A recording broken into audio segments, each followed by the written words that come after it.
Now let's unbox and review the Samsung Galaxy A7, A17 5 grams, sharing first impressions. Let's start the video.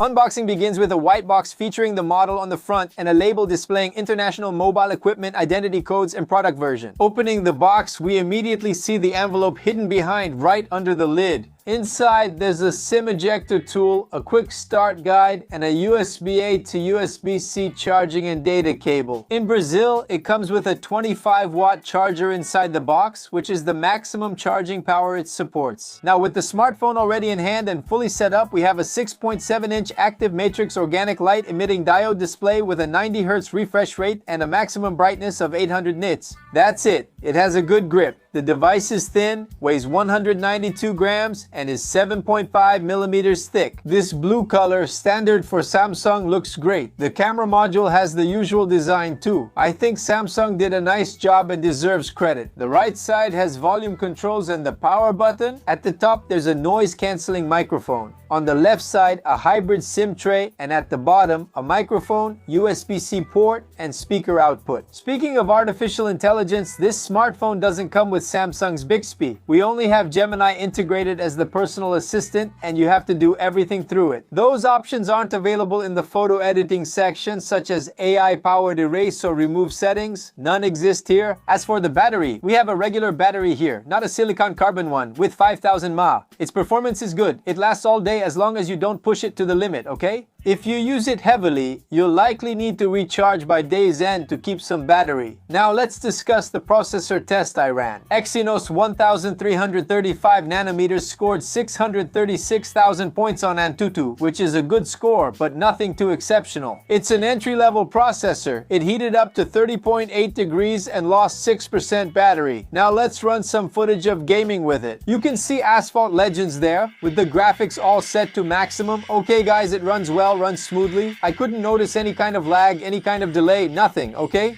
The graphics, yes, they do look a bit grainy, but that's normal, guys. It's a basic processor. You can't expect it to handle very demanding tasks. It's for everyday tasks like watching videos, social media, and light work. Pretty smooth. Nothing that will overwork the device or make heavy demands. It's a basic model. It has IP54 certification for splash resistance and includes an operating system. We have One User Interface 8 running with Android 16 on the device, and Samsung promises 6 more years of Android updates. It also has near-field communication connection for making contactless payments, which is really good. The fingerprint unlock is on the side and the facial unlock is, well, a bit slow. That's true, but they're satisfactory. And they do exist, guys. There are 6 versions of this device. 4 GB of RAM, 8 GB of RAM with Sergio, 8 GB of RAM with 728, and RAM with 256. 6 GB of RAM 5, 6, 8 GB of RAM with 256, and that's the one I bought here. It has that hybrid tray for you to put in the SIM card. Nano SIM card 5G or Nano SIM card plus microSD for extra storage. And you can also connect an eSIM card. You can use that virtual card connection. And now let's go to its audio and video test. Let's go, guys. Galaxy A17 5 grams audio and video test. Quality set to advanced 1080p. Let's turn the brightness all the way up and also the audio. Let's rotate the screen and use the pinch gesture. And there it is for you guys.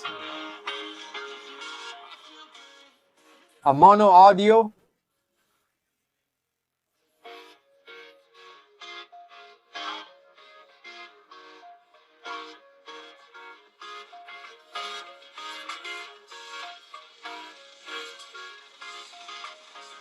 Guys, the audio and image fit the device. They're basic with a dim screen that's weak and not intense, plus mono audio. Just like that, it's fine, satisfactory, nothing great, but it's not bad either. It's basic. And now let's move on to the cameras. The front features a 13 megapixel camera that records full high definition 1080p at 30 FPS. Now let's look at photos and videos taken with it.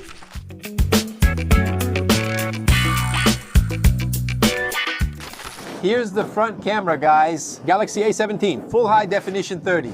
Let's see here if there's any kind of high dynamic range. I don't think so. We actually don't have it. Okay, let's get out of here. Look, there it is. When the camera focuses on me, the sky turns all white, okay? I'll walk here now so you can see the stabilization.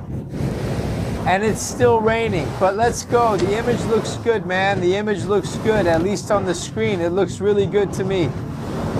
It doesn't stabilize. But look, the quality seems really good. I'm going to walk back here now to get out of the rain. It creates a portrait effect. See, it's in the background. It's not caused by rain.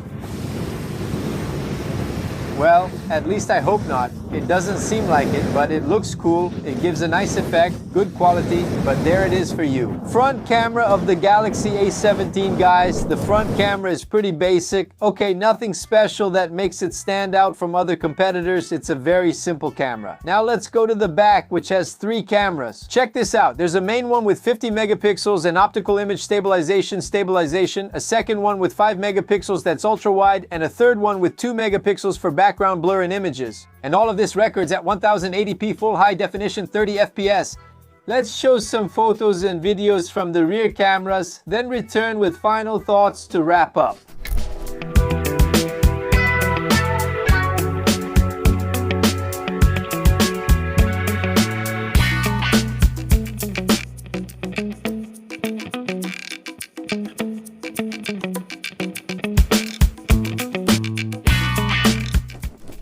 Here it is, guys, the Galaxy A17's rear camera at max resolution, full high definition, 1080p 30 FPS.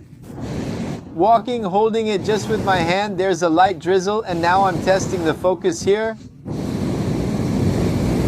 Cool. Let's see here. Now I'm going over here. The wide angle already switched right away. Then it jumps. It doesn't have that smooth transition, okay?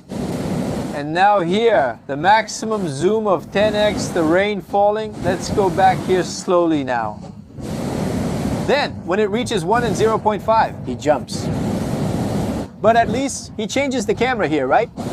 But there you have it, the rear camera of the Galaxy A17 5 grams with basic stabilization. But it tries to deliver. There you go.